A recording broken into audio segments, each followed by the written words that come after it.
You are looking at live pictures from Wisconsin, and there you see all the signs. You see the people cheering as Kamala Harris takes the stage before a big crowd waiting to hear the de facto Democratic nominee.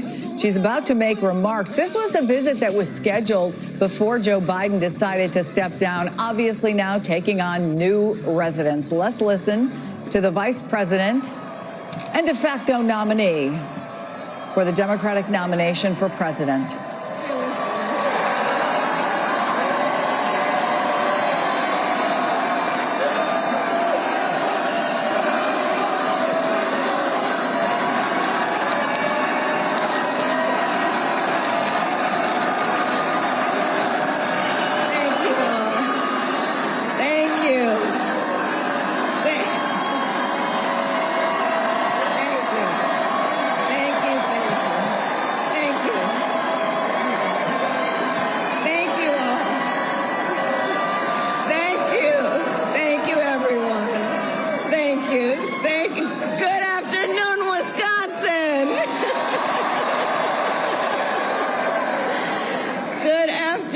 Everyone, thank you. It is good to be back. Thank you all very much.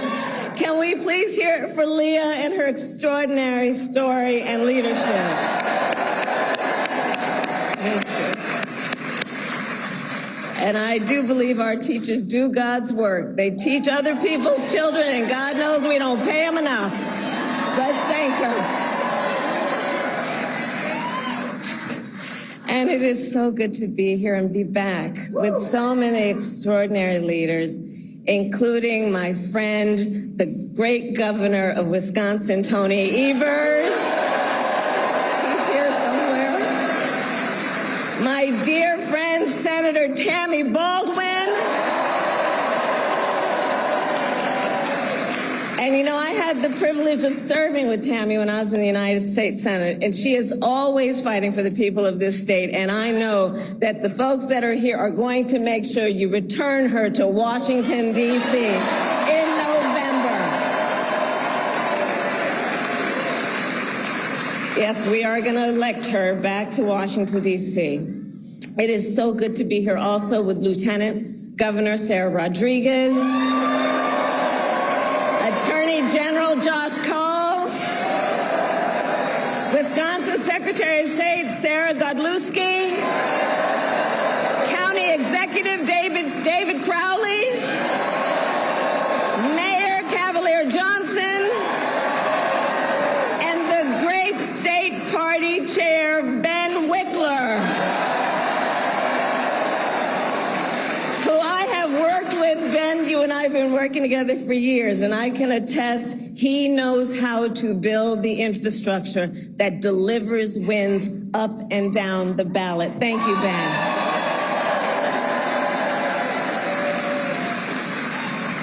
So it is good to be back in Wisconsin, and it is great to be in Milwaukee. As many of you know, our state campaign headquarters are in this city. Yes, and there is a reason for that. The path to the White House goes through Wisconsin. Yes, it does. And to win in Wisconsin, we are counting on you right here in Milwaukee. And you all helped us win in 2020. And in 2024, we will win again.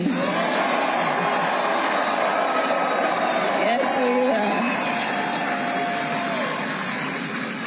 will. So, Milwaukee, I want to start by saying a few words, and I could really speak at length, but a few words about our incredible President Joe Biden.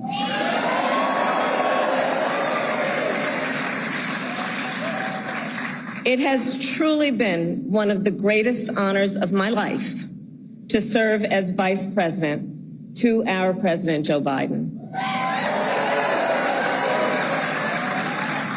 Joe's legacy of accomplishment over his entire career and over the past 3.5 years is unmatched in modern history. In one term, think about it, in one term as president, he has already surpassed the legacy of most presidents who served 2 terms in office.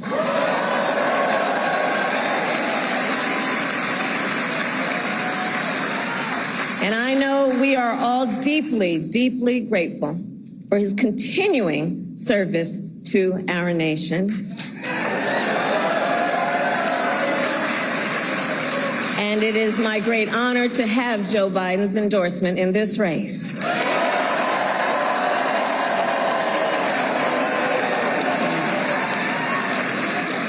So, Wisconsin, I am told as of this morning that we have earned the support of enough delegates to secure the Democratic nomination.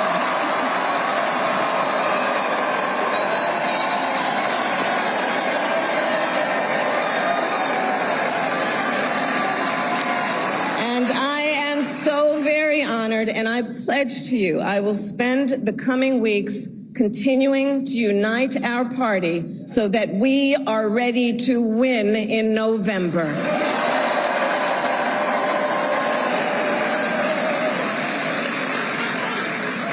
So, friends, we have 105 days until Election Day, and in that time, we've got some work to do. But we're not afraid of hard work. We like hard work, don't we? And we will win this election. Yes, we will. So as Leah told you, before I was elected vice president, before I was elected United States Senator, I was elected Attorney General of the state of California, and I was a courtroom prosecutor before then. And in those roles, I took on perpetrators of all kinds. Predators who abused women, fraudsters who ripped off consumers, cheaters who broke the rules for their own gain. So hear me when I say, I know Donald Trump's type.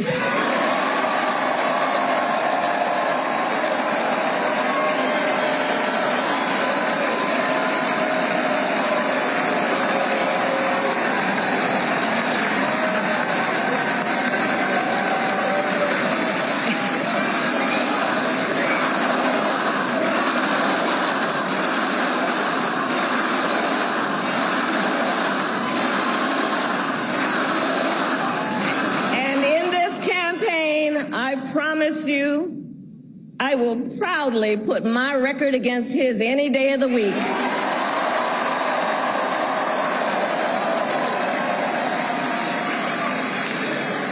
As Attorney General of California, I took on one of our country's largest for-profit colleges that was scamming students. Donald Trump ran a for-profit college that scammed students. As a prosecutor, I specialized in cases involving sexual abuse. Well, Trump was found liable for committing sexual abuse. As Attorney General of California, I took on the big Wall Street banks and held them accountable for fraud. Donald Trump was just found guilty of fraud on 34 counts.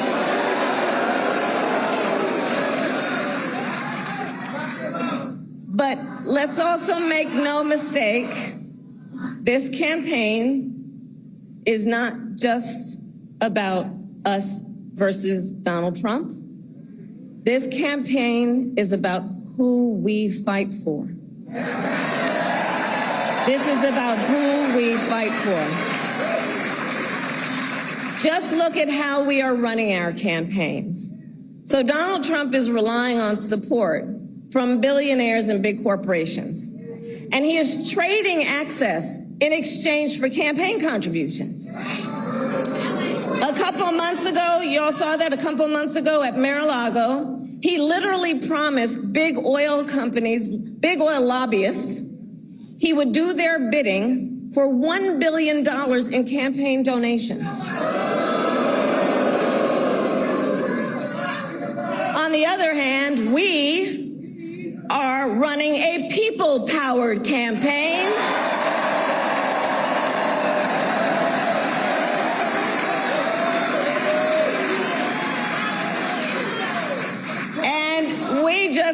some breaking news. We just had the best 24 hours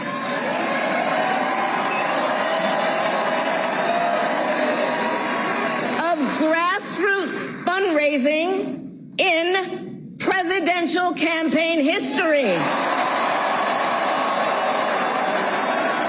All right?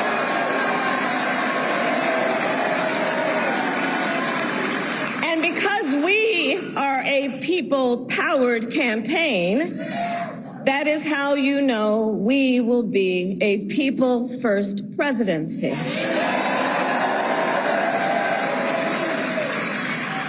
Wisconsin, this campaign is also about two different visions for our nation. One, where we are focused on the future. The other, focused on the past. We believe in a future where every person has the opportunity not just to get by, but to get ahead.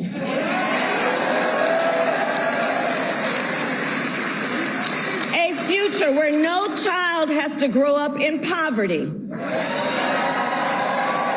where every worker has the freedom to join a union,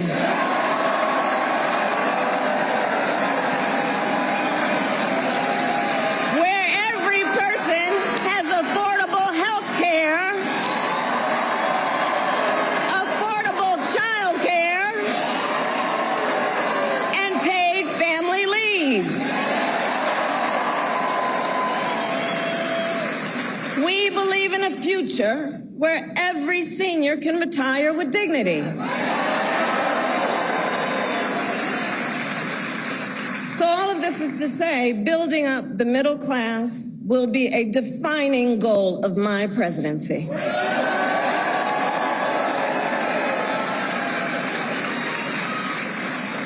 Because here's the thing we all here, Wisconsin, know. When our middle class is strong, America is strong.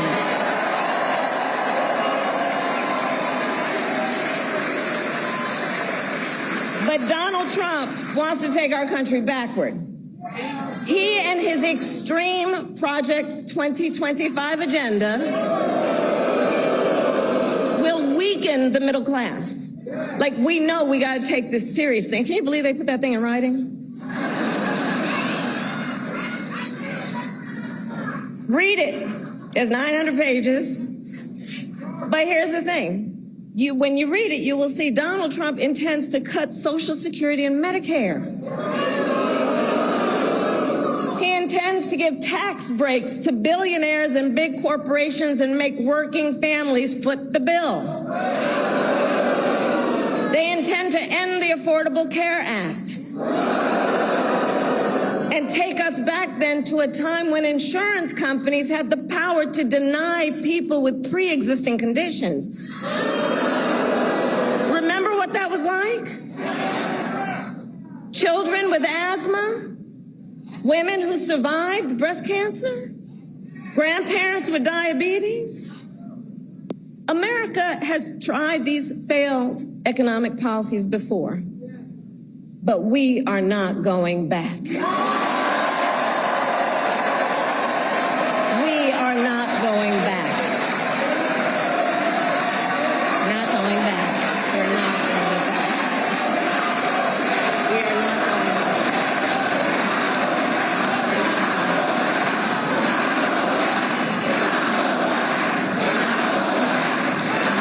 And I'll tell you why we're not going back. Because ours is a fight for the future. And it is a fight for freedom.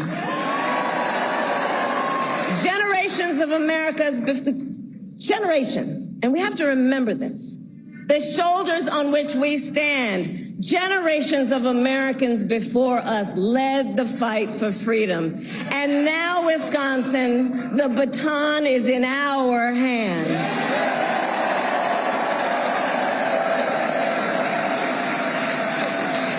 We, who believe in the sacred freedom to vote, will make sure every American has the ability to cast their ballot and have it counted. We who believe that every person in our nation should have the freedom to live safe from the terror of gun violence will finally pass red flag laws, universal background checks, and an assault weapons ban.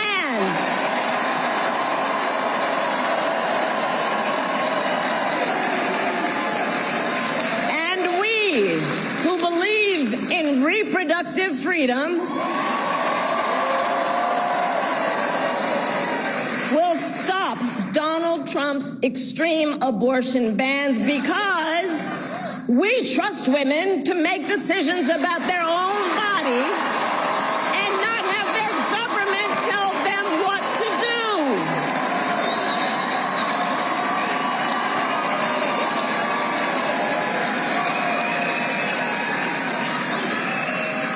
Congress passes a law to restore reproductive freedoms as President of the United States, I will sign it into law.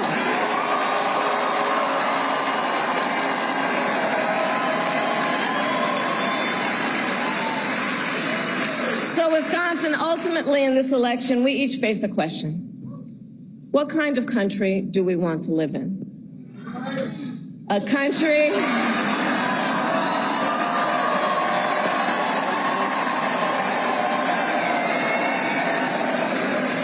to your point, do we want to live in a country of freedom, compassion, and rule of law, or a country of chaos, fear, and hate? And here's the beauty of this moment. We each have the power to answer that question. The power is with the people. We each have the power to answer that question. And in the next 105 days, then we have work to do. We have doors to knock on. We have phone calls to make. We have voters to register. And we have an election to win.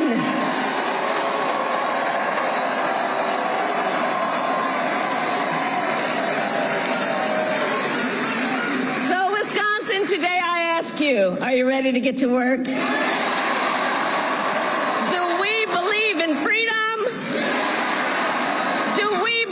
Opportunity. Do we believe in the promise of America? And are we ready to fight for it? And when we fight, we win. God bless you. God bless the United States of America.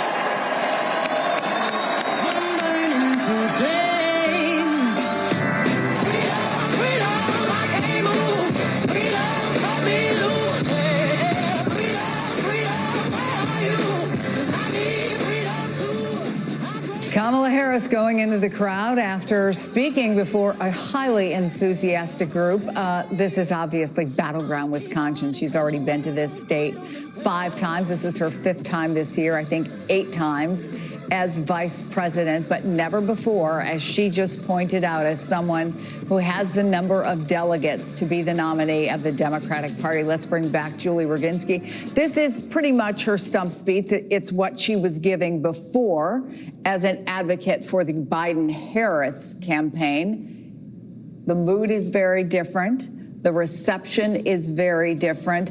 And frankly, for most Americans, they've not heard this stump speech before. Well, that's right. I mean, for the first time, many, many people are hearing what she can do, what she's capable of. And there's a sigh of relief because this is how Democrats have wanted their candidate to take the fight to Donald Trump. And Joe Biden, again, for reasons of age, has not been able to do that. But not just age. I mean, she's comfortable doing this as a former prosecutor. Is just a very inherently talented speaker. Can I just make an observation? We keep talking about the women's vote, but all those heads look like they're the heads of men who are in that crowd. I love that because we need to bring men into this party much more, and especially white men, which is what I'm seeing here, and bring those margins down as to how much they vote Republican typically. But I will also say this. She hit the nail on the head about something that this campaign needs to be about for Democrats that, again, Joe Biden could not do, which is that we won't go back. We're not going back. We're going forward. We're not going back. We're not going back. She got the crowd to chant that, and I predict that's going to be a chant that you're going to hear between now and November. That's the paradigm that she's trying to set up.